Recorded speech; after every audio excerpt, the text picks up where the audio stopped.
Placeres culpables.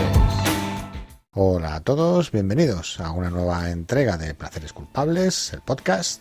En lo primero de todo, como siempre, empezar dando las gracias a todos nuestros oyentes, a todos nuestros seguidores en las redes sociales y a todos aquellos que os habéis suscrito al canal, tanto en YouTube como en iVoox, y animar al resto de los que no lo hayáis hecho a que os suscribáis, pues para que veamos que tenemos un apoyo a este programa que estamos haciendo, para continuar haciéndolo con ganas renovadas y continuar semana tras semana intentando ofreceros un programa interesante, con contenidos que os puedan aportar cosas. De hecho, este es nuestro objetivo en el programa de hoy, dado que estamos en el mes en el que se produce la Feria del Libro en Madrid y en muchos otros lugares de España.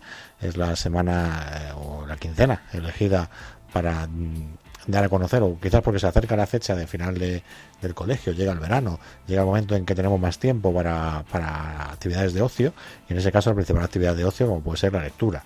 Entonces, tanto Morgana, Laura, como la cachorra Julia y como un servidor, vamos a recomendaros algunos libros, cómics y novelas para daros ideas para que podáis comprar o leer en estos meses de calor que nos llegan. Pues sin más dilación, vamos a ello y empezamos con unas recomendaciones literarias. Hola a todos, yo os voy a hablar del último cómic que me he leído, El Testamento de Magneto. Es de tapadura, una edición especial. El guión está hecho por Greg Pak y el dibujo por Camille Di Giandomenico. Es un cómic con unas ilustraciones brutales y un guión fantástico que van a la par. Son tan buenos que a mí personalmente me hacen meterme de tal manera en la historia que parece que lo estoy viendo soy una espectadora que lo estoy viendo en directo. Pues narra, digamos, los orígenes narra los orígenes de Magneto, cómo empieza la persecución nazi, cómo hasta en los colegios los van dividiendo, a los que eran judíos y los que no, cómo ya los van poniendo en guetos, en barrios, y finalmente cómo llegan al campo de concentración. En este caso, él iba pues con su familia, y su padre choca bastante con el carácter que luego tiene Magneto. Yo creo que por todo lo que sufrió le hizo ser lo que luego fue, ¿no? Su padre era tremendamente pacífico y su tío, sin embargo, pues desde el principio estuvo en la resistencia y no creía en el diálogo ni en solucionar las cosas hablando, sino actuando. Y finalmente, pues Magneto forma parte de la resistencia. Le marcó todo lo que tuvo que hacer para sobrevivir, y es lo que le hizo desarrollar esa tremenda inteligencia que tiene. Está editado por Panini Comics, tiene un precio de unos 18 euros, y ahora en la Feria del Libro, con el 10% de descuento, pues os podéis beneficiar realmente de un maravilloso cómic, y que os lo recomiendo mucho para que lo leáis. Al final del cómic hay una historia de Dina, que era una dibujanta que pues estaba en el campo de concentración, y lo que hizo para animar a los niños fue dibujar pues una escena de Blancanieves, para que los niños pues llevaran mejor todo lo que estaban viviendo. Entonces un general nazi vio que era tan magnífico el dibujo, que la obligó para que presenciara todos los experimentos que él hacía, para que lo dibujara, y así él tener pues como pues toda la colección de las barbaries que estaba haciendo, porque no se puede decir de otra manera. Ahora en este caso Dina Babbitt está librando pues una batalla bastante fuerte para recuperar su trabajo. A esto se le han unido ya en la lucha para apoyarla más de 400 dibujantes, guionistas y editores de cómics de todo el mundo que están ayudándola para que le devuelvan sus obras, o gran parte de sus obras. Algunos de los supervivientes recuerdan ese barrancón de los niños con los personajes de los dibujos animados, y que ella iba contando las historias, pero sobre todo los dibujos que eran geniales. Entonces ya, aunque el cómic es magnífico, ya con esta historia que te pone los pelos de punta y que te demuestra cómo las personas sacan el valor de lo más profundo, y entra la solidaridad entre todos. Y yo lo recomiendo bastante. Espero que os guste y animaros ahora a comprarlos en la Feria del Libro. Pues voy a hablaros de una recopilación de relatos, su título, Las extrañas aventuras de Solomon Kane, de Robert E. Howard. Robert E. Howard os sonará porque es un autor principalmente conocido por uno de sus personajes, Conan el Bárbaro. Y es conocido especialmente por los cómics y las versiones cinematográficas. ¿Vale? Pero Howard, pese a que tuvo muy poco tiempo para desarrollar su actividad como escritor, ya que murió a la temprana edad de 30 años, dejó tras de sí una prolífica obra publicada en las revistas pulp de la época, y aunque no solo del género de espada y brujería, por el que es más conocido, sino que también hizo relatos de género histórico, de terror e incluso del oeste, y creó un puñado de personajes interesantes: el ya nombrado Conan, el bárbaro cimerio, Kul de Atlantis, o el personaje del que vamos a hablar, Solomon Kane, del que Howard escribió 8 relatos, siendo estos íntegramente publicados, respetando su edición original, por Valdemar, dentro de su colección El Club Diógenes. Pero ¿quién es Solomon Kane? El propio Howard lo describe como un tipo alto, pálido, de rudas facciones y ojos escrutadores y terribles, de una agilidad y habilidad pasmosa con el acero y sin él. Es un aventurero y, digamos, cazador de monstruos errante, un tipo puritano de la época, y que está imbuido en una sed de justicia, a veces hasta excesiva, casi es un ¿cómo decirlo?, un tipo exagerado en ese tema, un fanático realmente, pero bueno, en este caso con al menos un motivo claro, ¿no? En los 8 relatos que componen este recopilatorio, nos lleva a un mundo pasado, realista, con continuas referencias a hechos históricos, pero a la vez totalmente imbuido de una aura fantástica, que más que un hecho anecdótico es realmente el motor de la trama. Este Kane se va a enfrentar a maquiavélicos hechiceros que traman venganza desde la tumba, también a terribles vampiros sedientos de sangre humana, también a seres alados provenientes de los árboles del tiempo, o a decadentes descendientes de la mítica Atlántida. De todos estos hechos es testigo y partícipe este Solomon Kane, de sobria figura y ruda presencia, imbuido en ese afán de justicia que hemos dicho, por el que es capaz de recorrer varios continentes sin cejar en la venganza de aquellos que han acabado con vidas inocentes. Me ha resultado fascinante descubrir cómo la mitad de los relatos se desarrollan en África, mostrando además continuidad argumental y temporal. Llama la atención porque África es evidentemente un continente casi desconocido en el siglo XVI, época donde se desarrolla la acción, y prácticamente desconocido también en los años 20, que es cuando escribió Robert E. Howard. Es un África oscura, en su sentido más maléfico, llena de criaturas tenebrosas y malignas que encuentran en el continente africano sus últimos refugios, ¿no? Como que han salido huyendo de Europa, ¿no?, de la Europa que empieza a tener ser el mundo de la razón, a África, ¿no?, el continente oscuro. Resulta chocante en el mundo actual tan políticamente correcto la forma en la que el autor se refiere a las tribus africanas, con adjetivos, digamos, poco favorecedores, ¿no?, aunque es obviamente hijo de su época. Sí que llama la atención que según se desarrollan los relatos, vemos cómo, entiendo que tanto el personaje como el autor cambian su punto de vista sobre los habitantes de las tierras africanas, y llegando a respetarlos, ¿no?, por su valentía y algunas de sus costumbres, y se juega mucho al contraste entre esos habitantes de África y el pálido mercenario protestante.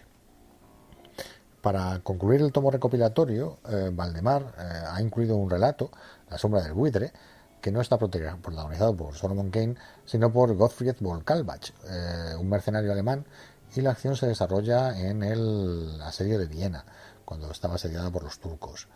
Gottfried es un personaje que es totalmente opuesto a Kane, indolente, presuntuoso, dado a todo tipo de vicios, en especial a la bebida, pero al igual que el puritano inglés es un hábil luchador, cuando debe serlo, porque a veces prefiere la mejor parte del valor, es decir, salir por patas. Pero lo que realmente destaca en ese relato, y es el hecho por el que lo han incluido ahí, es la presencia de Sonia la Roja, una bella espadachín mercenaria que, por capricho de los guionistas de los cómics, sería trasladada al mundo de Conan, convertida en la más conocida Sonja la Roja o Red Sonja. Al margen de la anécdota, La sombra del buitre es un fabuloso relato histórico que narra de forma magistral el asedio de Viena. Con una sólida base histórica y un gran dinamismo, es sin duda uno de los mejores relatos de Howard y es altamente recomendable. Así que, como podéis ver, es un tomo altamente recomendable, con unos relatos que van de lo bueno a lo muy bueno, y un libro que será clave para los que conozcáis a Howard como los que no les conozcáis y queráis conocer la obra del autor alejada de su personaje más conocido, Conan. Destacar, como siempre, la estupenda edición de Valdemar, es una editorial de merecido prestigio por la forma en la que presenta sus libros, y yo no dudaría en hacerme con él, sobre todo ahora en la Feria del Libro con el descuento, que es un libro que vale 10 euros, o sea que realmente se os quedará en un precio muy atractivo. Repito, Las extrañas aventuras de Solomon Kane, por Robert Howard, editorial Valdemar, colección El Club Diógenes. Lo dicho, un libro muy, muy recomendable. Y para concluir mis recomendaciones, voy a hablaros de una saga, la saga de los demonios, de Peter V. Brett. Es una saga que está ambientada en un mundo en el que desde hace muchos años la noche trae terrores en forma de abismales, demonios de diferentes tipos que tratan de acabar con toda vida. Los humanos se refugian tras símbolos mágicos de protección y rezan porque llegue el día. En este aterrador mundo, varios personajes cruzarán sus caminos para tratar de acabar con esa terrible amenaza, a la vez que nos muestran un fascinante David de pueblos y costumbres que están perfectamente descritas en un estilo directo, ágil, muy realista, con unos personajes creíbles que van evolucionando a lo largo de hasta el momento 5 novelas que componen la saga. Aparte de ese buen retrato de los personajes, yo destacaría el original uso de los demonios y de sus diferentes tipos. Hay demonios gigantescos que son prácticamente imparables, demonios pequeños pero muy ágiles, demonios que tienen diferentes habilidades. La verdad es que está súper logrado esa diferenciación de criaturas, y igualmente las diferentes formas en las que los diferentes pueblos de este mundo se enfrentan a ese peligro, ¿no? A esas criaturas. Unos se ocultan tras símbolos mágicos y dejan que pase la noche como buenamente se pueda. Otros, en cambio, se enfrentan a ellos con armas decoradas con esos símbolos. Bueno, la forma en la que esos pueblos se enfrentan unos con otros, pero sus objetivos comunes, y el no abuso de la magia, una magia que siempre en el libro aparece con un sentido práctico y unas normas lógicas, ¿no?, dentro de la suspensión de incredulidad que tenemos que tener en un mundo mágico, nos recuerda al estilo de Brandon Sanderson, uno de nuestros escritores favoritos aquí en el podcast, del que tendremos que hacer un programa especial sobre su obra. De todas maneras, si os gusta Brandon Sanderson, no os perdáis esta saga de los demonios de Peter V. Brett. Pero tengo que daros una mala noticia. Esta saga de los demonios de Peter V. Brett se ha editado en España solo los 2 primeros volúmenes. Se editaron los 2 primeros volúmenes, que son El hombre marcado, y luego el segundo volumen, que se dividió en 2 partes, que es La danza del desierto y El palacio de los espejos, que es realmente el segundo volumen de la saga. Pero los 2 libros restantes, de Skull Throne y The Daylight War, no están editados en español, y la editorial Minotauro ya ha anunciado que no los va a editar. Así que dependemos de leerlos en inglés, o que alguna otra editorial escuche nuestros ruegos y se haga con los derechos y termine de publicar las 2 últimas novelas. Como os digo, es una saga desconocida precisamente por ese motivo, de que se haya quedado incompleta, pero muy recomendable, y dado que se va a quedar incompleta, está de saldo, así que podéis encontrar las novelas, las 3 novelas que están editadas en España, os lo repito, El hombre marcado, La danza del desierto y El palacio de los espejos, a precios muy accesibles, y en la Feria del Libro sería un buen momento para haceros con los 3 volúmenes, porque aunque se queda incompleta, son 3 libros que se leen bien de forma individual, y a todos los que seáis seguidores de Brandon Sanderson o del tipo de fantasía que utiliza de una forma realista la magia, es muy recomendable. O sea, haceos con ellos. Lo repito, Peter V. Brett, la saga de los demonios, editada malamente por Minotauro y fácilmente encontrable pues incluso en saldos. Así que haceos con ellos y buscar por las casetas de la Feria del Libro, que seguro que los encontráis. Muy, muy recomendable esta saga. Placeres Culpables presenta La Biblioteca Mágica. Hola a todos, bienvenidos a mi sección La Biblioteca Mágica. Voy a hablaros de un libro que se llama La Pandilla de la Ardilla. También hay una serie, pero voy a hablaros del libro. La autora es Begoña Oro y las ilustraciones son de Dani Montero. La editorial es El Barco de Vapor. El último que me leí fue Rassi busca casa. Y os preguntaréis, ¿quién es Rassi? Rassi es una ardilla que la encontró Elisa en el patio de un colegio. Y os preguntaréis, ¿quién es Elisa? Es la limpiadora del colegio. Y Rassi está con sus amigos Nora, Irene, Ismael y Aitor. Y pasan diferentes aventuras juntos. Y aquí tengo 4 libros en mis manos. Uno es Rassi busca casa, que fue el último que me leí. El otro es El descubrimiento de Rassi. El otro El misterio del timbre. La despensa mágica. Son libros muy interesantes y muy entretenidos. Y abajo del todo vienen unos dibujos que si lo vas pasando rápido van cambiando imágenes y es muy divertido. Me encantan a mí estos libros. Son muy bonitos y además viven muchas diferentes aventuras y muy chulas. Me encanta a mí esta colección de libros. Me encanta. Además, a mí me ha firmado los libros de Begoña Oro. Me encanta a mi Rassi, es uno de mis personajes favoritos. Y bueno, me encanta. ¿Me puedes decir alguna de las aventuras que haya tenido Rassi? ¿Alguna graciosa? Sí, una es, por ejemplo, la despensa mágica fue muy graciosa. Y también el misterio del timbre. ¿Y qué pasó en la despensa mágica, por ejemplo? La despensa mágica, que encontraron una plantita y después Nora, Irene, Ismael y Aitor se imaginaron cosas. Hasta Elisa se las imaginó. ¿Qué tipo de cosas se imaginaban? Por ejemplo, Nora se imaginó que podía volar y se despertó saltando de la cama intentando volar. Irene... Qué divertidos. Sí, son muy divertidos. Y en el misterio del timbre se toca el timbre solo.